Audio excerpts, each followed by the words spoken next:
تمام چیزوں کا سودا کرتے ہیں اوپر بیٹھ کر, حکومتوں میں وہ شامل ہوتے ہیں, بڑے بڑے سرمایہ داروں کے ساتھ بیٹھ کر نیگوسیشن ہوتی ہے, انڈر دا ٹیبل جو ہے وہ پیسے فراہم کیے جا رہے ہوتے ہیں. آج اچھل کر یہ سامنے آئے ہیں, یہ اس وقت ان کی دھرتی کے اوپر کچھ نہیں ہو رہا تھا, اس وقت ان کی دھرتی ماں جو ہے وہ پریشان نہیں ہو رہی تھی, جب اس وقت لوگوں کو نہیں ہٹایا جا رہا تھا, اس وقت یہ سارا کام کیا گیا. پھر اس کے بعد جب بحریہ ٹاؤن بنا, اس میں ڈیولپمنٹ ہوئی, تو یہ ڈیولپمنٹ میرے اور آپ کے پیسوں سے, یعنی ہمارے کراچی کے لوگوں کے پیسوں سے ہوئی. اور کراچی نہیں, سندھ بھر کے لوگوں نے, ہمارے پاس سندھی بولنے والے لوگ بڑی تعداد میں آتے ہیں, بلوچ آتے ہیں, پنجابی, پختون, مہاجر سب آتے ہیں کہ ہمارے جو ہے وہ وہاں پر پیسے ہیں اور ہمیں نہ ریفنڈ مل رہا ہے نہ پلاٹ مل رہا ہے. ہم نے اس مسئلے کو ٹیک اپ کیا. کوئی پیپلز پارٹی سامنے نہیں آئی, کوئی ایم کیو ایم سامنے نہیں آئی, کوئی پی ٹی آئی سامنے نہیں آئی, کوئی نون لیگ سامنے نہیں آئی, اور یہ سب لوگ بحریہ ٹاؤن کے مسئلے پر خاموش ہو جاتے تھے. ہم نے اس مسئلے کو اٹھایا, احتجاج کیا, پرامن احتجاج کیا, اور پھر انتظامیہ کے ساتھ ہم نے بیٹھ کر بات کی اور انہوں نے ہم سے ایگریمنٹ کیا. اس ایگریمنٹ کے مطابق پھر لوگوں کو ریفنڈ ہونا شروع ہوئے اور ان کے مسئلے حل ہونا شروع ہوئے, اور جو فورس پوزیشن کی بات کی جا رہی تھی وہ ختم ہوئی. 35% ڈیولپمنٹ چارجز انہوں نے لگائے تھے, وہ آج تک وہ نہیں لگا سکے. اس پر جو ہے وہ ہم نے عمل درآمد کرنے کے لیے جب سستی ہوتی ہے ہم اپنا پریشر بڑھاتے ہیں اور بحریہ ٹاؤن کی انتظامیہ کو مجبور کرتے ہیں کہ وہ لوگوں میں ریلیف کا کام کریں. اس لیے کہ یہ پروجیکٹ اب ملک ریاض کا نہیں ہے, یہ کراچی کا پروجیکٹ ہے, یہ سندھ کا پروجیکٹ ہے, یہ پاکستان کا پروجیکٹ ہے. لوگوں کی جمع پونجی اس میں لگی ہوئی ہے. اس لیے کوئی دہشت گرد آ کر اعلان کرے کہ ہم نہیں مانتے تو ہم ان دہشت گردوں کو نہیں مانتے. اور سیاست کرنے والے وہ لوگ کہ جو آج بڑے جن کو پریشانی ہو رہی ہے بحریہ ٹاؤن کی, وہ جب بحریہ ٹاؤن کے لوگ رل رہے تھے, مر رہے تھے, پھر رہے تھے, وہ مینڈیٹ رکھنے والی جماعتیں یہاں پر کیا کر رہی تھیں؟ وہ بحریہ ٹاؤن کے متاثرین کی مدد کیوں نہیں کر رہی تھیں؟ یہ وہ سوال ہے جو سب کو ان سے کرنا چاہیے. معیز اس کو انالیسس دے سکیں گے اپنا بہترین اس پر؟ معیز آپ قانونی معاملات کو جانتے ہیں. ایک تو یہ والی بات جس کا میں نے آغاز کیا تھا, تیمور تالپور صاحب سے بھی میں بات کر رہی تھی, اب یہاں پر جتنے بھی معاملات ہوئے, قبضے کے معاملات ہوئے, سندھ حکومت خاموش رہی, پھر گپلے کے معاملات ہوئے, سندھ حکومت خاموش رہی, تاجر اور عوام یہاں پر احتجاج کرتے رہے, سندھ حکومت خاموش رہی, کل جو بھی کچھ ہوا پھر وہ معاملے کو افہام و تفہیم سے دیکھا جا رہا ہے. پیچیدہ معاملہ لگتا ہے بڑا جو جماعت اسلامی کی طرف سے بات کی جا رہی ہے. آپ اس مسئلے کو کچھ حل کرنے کی, سلجھانے کی کوشش کریں گے معیز؟ نہیں, میں تو کیا حل کروں گا, میں میری نظر میں یہ مسئلہ کس طرح کا ہے یہ میں بیان کر سکتا ہوں. دیکھیں, یہ انکریمنٹل ہاؤسنگ اسکیم کی بنیاد پہ بنائی گئی تھی, یعنی کہ اس عذر پہ ان کو اتنے ہزاروں ایکڑ ملے تھے کہ یہ غریب غربا کا خیال رکھیں گے اور اس علاقے کے اندر مکانیت جو ہے وہ بڑھائیں گے ان لوگوں کے اندر جو کہ ڈسپوزیسڈ ہیں. اب وہ کتنی انکریمنٹل ہے اور یہ کتنی غریب غربا کے لیے وہ آپ دیکھ سکتی ہیں ان کے علاقے اور ان کے جو ایکریج ہے. اس کے بعد یہ ایکریج جو ہے وہ کتنی ہے کتنی نہیں ہے اور یہ قبضہ کر رہے ہیں یا نہیں کر رہے ہیں, اس کے اوپر ایک الگ کنٹروورسی شروع ہوئی تھی. جس وقت انکریمنٹل ہاؤسنگ اسکیم ان کو پیپلز پارٹی کی اسی حکومت نے دی تھی جو آج بھی ہے, اس وقت بھی اس طرح نہیں ہونا چاہیے تھا وداؤٹ ریگولیشن. پھر اس کے بعد جب انہوں نے اپنا رقبہ جو ہے وہ بڑھاتے گئے اور سپریم کورٹ نے اس کا نوٹس لیا اور اس کو پھر تنگ کیا to whatever was given, چاہے وہ لافلی گیون تھا یا نہیں, اس وقت حکومت نے اسٹیپ ان کرنا چاہیے تھا, نہیں ہوئے. پھر جب ایک سپریم کورٹ میں ایک ایکسٹراڈنری ریمیڈی آئی کہ آپ نے چوری تو کی ہے, جن لوگوں سے چوری کی ہے ان کا ازالہ کرنے کے بجائے سپریم کورٹ کے فنڈ کے اندر 460 ارب روپے ڈال دیں. وہ ایک انوکھا سا ایک سچویشن تھی جس طرح کریٹ ہوئی تھی, اس سے بھی کوئی ریلیف نہیں آئی. اس پیسوں کے اوپر اب الگ کلیمنٹس ہیں, وہی سندھ گورنمنٹ جنہوں نے ان کو یہ انکریمنٹل ہاؤسنگ اسکیم دی تھی, اور دوسری طرح سے وفاق, وہ کس طرح کلیمنٹ ہے سمجھ نہیں آتی لیکن ہے کسی طرح, اس نے بھی ایک کلیم ڈالی ہوئی ہے ان پیسوں پہ. اس کے بعد یہ جب بناتے گئے تو حافظ صاحب جو فرما رہے ہیں وہ درست فرما رہے ہیں کہ بہت سارے کلیمنٹس ہیں جو رول رہے ہیں اور ان کی جمع پونجی ہے, اب ان کا پروجیکٹ ہے. لیکن ساتھ ہی ساتھ اگر وہ یہ مانتے ہیں کہ یہ زمین جو ہے یہ گاؤں گھوٹوں کے اوپر بنائی گئی ہے اور ان سے جس طرح لی گئی ہے, اور جو یہ ویڈیو سامنے آئے تھے رمضان میں کہ آپ ایک رینک بنا کے ایک مارچنگ فائل بنا کے میں صاحب جو ہیں وہ پولیس والوں کو بتا رہے ہیں کہ آپ اس طرف سے گھسیں اور اس طرف سے گھسیں, اور بادی النظر وہاں پہ آبادیاں ہیں جن کو یہ اپروٹ کیا جا رہا ہے. تو یا تو یہ لوگوں کی جمع پونجی ہے یا پھر یہ ان لوگوں کی زمین ہے. اور اس طرح کی جب بات کا تصادم ہو جاتا ہے تو پھر نتیجہ یہی ہوتا ہے کہ ایک بہت بڑا وائڈ بنتا ہے. اس وائڈ کو پورا کرنے کے لیے اگر لوگوں کے نمائندگان جو ہیں وہ بجائے اس کے کہ وہ اس خلا کو پر کریں, وہ اس خلا کو بنانے میں ملوث ہوتے ہیں, تو پھر اس خلا کو کوئی نہ کوئی پر کرتا ہے. کراچی کے اندر 20-30 سال پہلے جماعت اسلامی کی وجہ سے جو خلا بنی تھی, ان کے کرتوت کی وجہ سے جو بنی تھی, اس کو پھر ایم کیو ایم نے پر کیا, اور پر کس طرح کیا, اور پھر انہوں نے بھی دہشت گردی کی. اسی طرح آپ آج دیکھ رہے ہیں کہ ایک خلا ہے یہاں پر یہاں پر ریگولیٹری ایک کیپچر ہے, یہاں پر انلیگل کیپچر آف لینڈ ہے, اس کی پھر الاٹمنٹ کی انلیگیلٹی ہے. بہت سے لوگ اس کو ایک بنیادی طور پہ ایک ایسی اسکیم سمجھتے ہیں کہ جس کے اندر الاٹمنٹ جو ہے وہ کافی نہیں ہے. اب اس سب کچھ کے بعد اگر کوئی کچھ کرنے کو نہیں آ رہا, تو پھر اگر ایک دہشت گرد تنظیم بھی سامنے آئے گی تو وہ کسی وجہ سے وہ اس خلا کو پر کر پا رہی ہے. کیونکہ آپ کہہ رہی ہیں پولیس نہیں تھی, رینجرز نہیں تھے, لیکن وہ حکومت کہاں تھی جب یہ انکریمنٹل ہاؤسنگ اسکیم بن رہی تھی؟ پھر وہ انکریمنٹل کب لگ رہی تھی؟ پھر وہ لوگ یہ جو الاٹیز ہیں جو نعیم الرحمان صاحب کے پاس جاتے ہیں, یہ ہزاروں لوگ ہیں, سالوں سے کہہ رہے ہیں کہ یا تو پیسے واپس دے دیں یا زمین دے دیں. ان کو تو موئز جو آپ نے پوائنٹ ریز کیا نا وہ بڑا امپورٹنٹ ہے, اسی پر ہی بات کرنا چاہ رہی ہوں تیمور صاحب سے. تیمور صاحب, یہ بحریہ ٹاؤن کے خلاف سر گوٹھوں پر حملے کے الزام میں سندھ حکومت بھی تحقیقات کر رہی تھی نا سر, آپ کی کیا فائنڈنگز ہیں اس پر؟ ہمیں جی شکایت ملی تھی جس کا نوٹس چیئرمین بلاول بھٹو صاحب نے لیا تھا. وہاں پر یہ الزامات تھے کہ جو زمین ہے جو بحریہ ٹاؤن کے پسگردائی میں ہے, وہاں پر کوئی لوگ زبردستی قبضہ کرنا چاہ رہے ہیں. جب ہم نے وہاں پہ جا کے یہ چیز دیکھی تو ہم نے پولیس اہلکاروں پر بھی ایکشن اٹھایا. جو پولیس ملوث تھی وہ لوگ بھی سسپینڈ ہوئے اور کچھ گرفتاریاں بھی ہوئیں. اس کے بعد یہ میٹر انڈر انویسٹیگیشن تھا, پر کہیں پر ایک کنفیوزنگ سچویشن ہے کہ لوگوں نے اپنی زمین سیل کی ہوئی ہے, وہ سیل کر کے کہیں اپنی بات سے مکر گئے ہیں, کہیں کچھ ڈسکرپنسیز اور بھی تھی جہاں پہ زمین دوسروں کی تھی. تو اس پہ جو سندھ حکومت نے بہت سخت ایکشن لیا تھا اور اس کے بعد سے اس قسم کی کوئی شکایت نہیں ہوئی. تیمور صاحب, جن آپ نے بتایا نا کچھ اہلکاروں کو پھر معطل بھی کیا گیا, تو سر فائنڈنگز میں پتہ کیا چلا, کر کیا رہے تھے وہ, شکایتیں کیا تھیں ان کے خلاف سر؟ ان پہ الزام لگا تھا کہ بحریہ ٹاؤن اپنے حدود سے باہر نکل رہا ہے اور دوسری زمینوں پہ قبضہ کر رہا ہے, اور ان کے پاس کچھ پیپر ورک تھا جس میں کچھ لوگوں نے اپنی زمینیں ان کو بیچی ہوئی تھی. پرابلم بہت بڑا یہ ہوتا ہے کہ لوگ پہلے اپنی زمینیں بیچتے ہیں, پھر جب پرائسز بڑھ جاتی ہیں تو وہ اپنا سودا کینسل کرنا چاہتے ہیں. یہ ڈومیسٹک ایشوز ہیں وہاں کے لوکل, جس کو وہیں کے لوکل پولیس دیکھ رہی ہے. ہمارا ریونیو ڈپارٹمنٹ کو آلریڈی انسٹرکشن سر اہلکار تو معطل ہو گئے, لیکن آپ کی فائنڈنگز کیا نکلی؟ واقعی اپنے حدود سے تجاوز کر رہا ہے یا نہیں سر؟ جیسے کہ میں نے کو بتایا کہ کچھ ان کی فائنڈنگز ہیں جن میں کچھ زمین انہوں نے پرچیز کی ہے بحریہ نے, پر اب وہ جو لینڈ اونرز ہیں وہ اس زمین کو دینا نہیں چاہتے, وہ سودے سے بیک آؤٹ کرنا چاہتے ہیں. تو یہ بیسیکلی ایک سول کیس بنتا ہے جو کہ کورٹس کے تھرو ہی فائنلائز ہوگا. اس میں سندھ حکومت اپنا کردار اسی طرح کر سکتی ہے جب کورٹ کی طرف سے ہمیں کوئی آرڈرز ہیں. پر ہم نے فی الحال ان دا فرسٹ فیز جو وہاں کے لوکل لوگ تھے جن کی زمینیں تھیں, ہم نے ان کا موقف مانا ہے. یعنی بحریہ ٹاؤن قانونی طور پر ٹھیک کر رہا تھا, آپ یہ کہہ رہے ہیں؟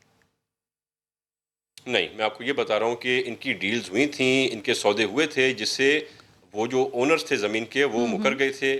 اس وجہ سے ہم نے جو کہ اصول ہوتا ہے وہ یہ ہوتا ہے کہ جو لوکل وہاں کے لوگ ہیں جو بیٹھے ہوئے ہیں, پہلا رائٹ انہی کا ہوتا ہے اور ہم نے انہی کی سپورٹ کی ہے.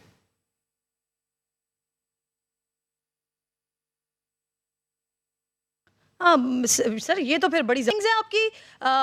نعیم الرحمان صاحب, سر لاسٹ کامنٹ کر دیجیے گا اس پر. بحریہ ٹاؤن صحیح تھا, بیچ دیا تھا, بعد میں مکر گئے تھے, یہ سندھ حکومت کی فائنڈنگز ہیں سر. نہیں, میں نے آپ کو بتایا یہی تو مسئلہ ہے. تیمور صاحب, حافظ صاحب سے سوال کیا ہے سر. سول کورٹ جی, جو پریمیسز یہ پوری کی پوری اس وقت موجود ہے یا مزید انہوں نے اس میں آگے بڑھے ہیں, اس میں سندھ حکومت کی برابر میں یعنی پوری طرح سے انوالومنٹ ہے. اور یہ جتنے سودے ہوتے ہیں نا, یہ سرکاری حکام کے بغیر نہیں ہوتے. آپ کیا سمجھ رہے ہیں جو ابھی تیمور تالپور صاحب کہہ رہے ہیں, یہ بات کسی حد تک اس لیے درست ہے کہ سودے ہو جاتے ہیں بڑے بڑے وڈیرے اور جاگیرداروں کے ساتھ. جو مقامی لوگ بیٹھے ہوئے ہوتے ہیں ان کو تو بہت تھوڑا سا حصہ ملتا ہے. یہ ایک ایسی حقیقت ہے کہ جو اس وقت اس شہر میں بھی اور اس صوبے کے اندر زبردست طریقے سے ہو رہی ہے. لوگوں کی زمینوں پہ قبضے ہو رہے ہیں. اس لیے اس کا آپ جب پوچھیں گے کہ بھائی کوئی آپ جو ہے وہ ایویڈنس دیں, تو وہ ایویڈنس بیچاروں کے پاس نہیں ہوتا ہے.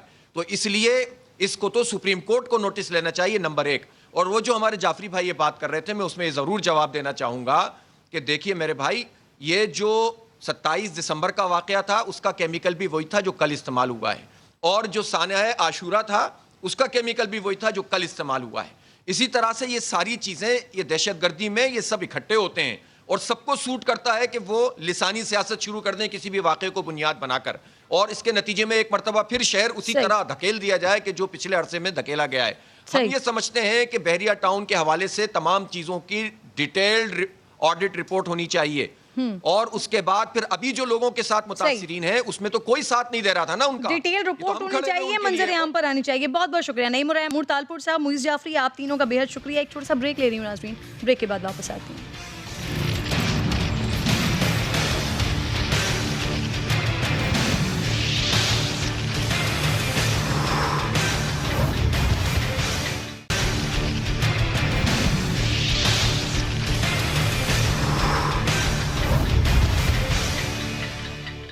ویلکم بیک ناظرین.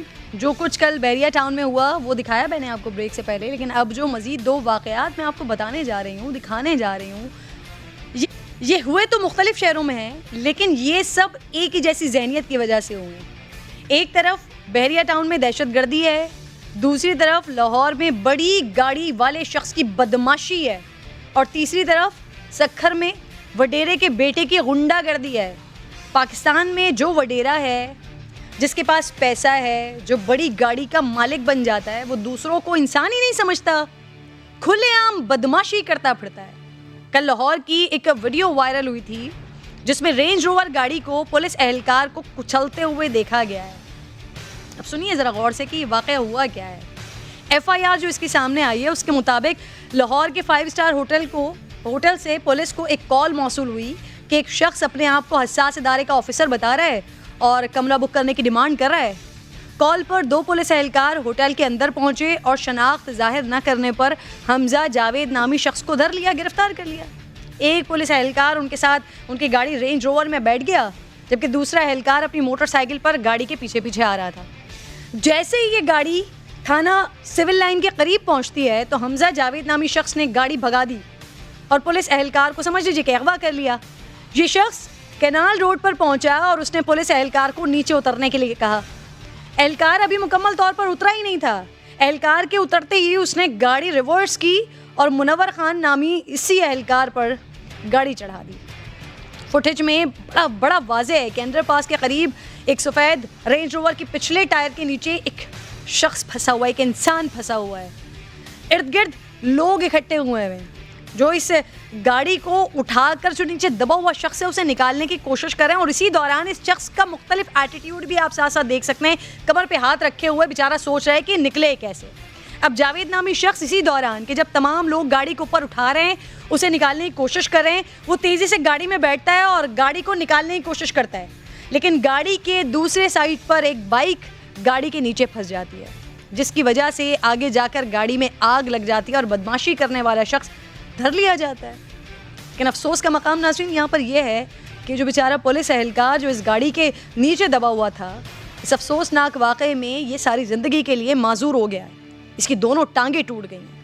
ایک پولیس اہلکار کی ٹانگیں نہیں ٹوٹی ہیں بلکہ یہ انسانیت کی ٹانگیں ٹوٹی ہیں, یہ قانون کی ٹانگیں ٹوٹی ہیں, یہ نظام کی ٹانگیں ٹوٹی ہیں. میں مطالبہ کرتی ہوں بھائی, میں مطالبہ کرتی ہوں کہ جو شخص بھی رینج روور جیسی بڑی بڑی بڑی گاڑیاں خریدتا ہے نا, تو لائسنس دینے سے پہلے ایسے لوگوں کا تو دماغی ٹیسٹ ہونا چاہیے کہ کیا یہ اس قابل بھی ہیں کہ گاڑیاں لینے کے بعد ان کے دماغ زمین پر رہیں گے یا یہ ہواؤں میں اڑنے لگیں گے. کیا ان کے دماغ درست بھی ہیں, کیا یہ پیسہ حاصل کرنے کے بعد اسے رکھنے کے قابل بھی ہیں. ان کے دماغ کا ٹیسٹ لازمی قرار دیا جائے. یہ جنون تھا, پیسے کا نشہ تھا. اب دوسری طرف یہی والا نشہ ذرا دوسرے روپ میں دیکھیے کہ جسے ہم طاقت کا نشہ کہتے ہیں. سکھر کا یہ واقعہ اب آپ کو سنانے اور دکھانے جا رہی ہوں. وڈیرے کا بیٹا ہے, نام ہے جناب کا سمیر جتوئی. اپنے دوستوں کے ساتھ رات کے 3 بجے برگر کھانا ہے انہوں نے. اب ملازم نے برگر لیٹ ہونے کا بتایا تو ایسا غصہ آ گیا, بھوک پہ کنٹرول ہی نہیں رکھ سکے کہ انسانیت سے ہی نیچے اتر گئے. بدماشی اور غنڈہ گردی کی انتہا دیکھیے کہ CCTV کیمرے کی طرف اشارہ کیا, پھر ملازم کو تھپڑ جڑ دیا. یعنی یہ بتا رہے ہیں کہ ان کا کوئی کچھ نہیں کر سکتا, یہاں تو ان کا کوئی کچھ نہیں کر سکتا. ملازم تشدد سے بچنے کے لیے ذرا پیچھے ہٹا تو یہ بدماش دکان کا کاؤنٹر پھلانگ کر اندر گھس گیا. ویڈیو وائرل ہونے پر پولیس نے مقدمہ درج کر کے سمیر جتوئی کے 2 ساتھیوں کو تو گرفتار کر لیا ہے, لیکن وہ شخص, یہ ذہنی مریض شخص میں ایسے کہوں گی کہ جسے اپنے غصے کے اوپر کنٹرول نہیں ہے, یہ وڈیرے کا بیٹا, اس پر تاحال ہاتھ نہیں ڈالا جا سکتا ہے. مقدمہ بھی درج ہو گیا. وہ جو دو ساتھ موجود تھے جن کو کھانا کھلانا تھا, غالباً جن کے لیے برگر لینا تھا, جو لیٹ ہو رہا تھا, ان دونوں دوستوں کو پکڑ لیا ہے, لیکن جو ایک شخص جس نے یہ انسانیت سے گری ہوئی حرکت کی, برگر لیٹ ہوا تو ایک تھپڑ جڑ دیا, اس کو کچھ بھی نہیں کہا جا رہا, اس کو پکڑا نہیں جا رہا, اسے دیکھا نہیں جا رہا. اور ایسے کوئی 1-2 واقعات نہیں ہے, سنانے پہ آؤں تو ان گنت واقعات ہیں یہاں پر. اور پھر قانون کا جو کھلا مذاق اڑایا جاتا ہے ایسے لوگوں کے ہاتھوں, اس پہ اللہ ہی رحم کرے. انشاءاللہ ملاقات ہوگی آپ سے کل. رکھیے اللہ نے کے بعد.